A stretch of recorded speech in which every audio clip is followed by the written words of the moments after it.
Hey guys, welcome back to another video. This is a quick update on my Scotch bonnet pepper.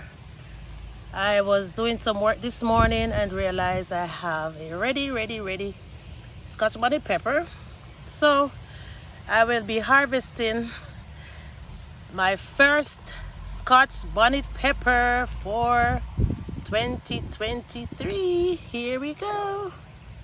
Isn't it beautiful? Oh my God, it's such a beauty. And the others are looking really great. I am hoping to see some more ripe ones really soon. All right guys, so need to get out of this rain, so thanks for watching.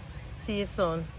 First Scotch bonnet pepper. Please remember to comment, like, share, and don't forget to hit that notification bell so whenever videos are uploaded you will be notified. Ciao, see you soon.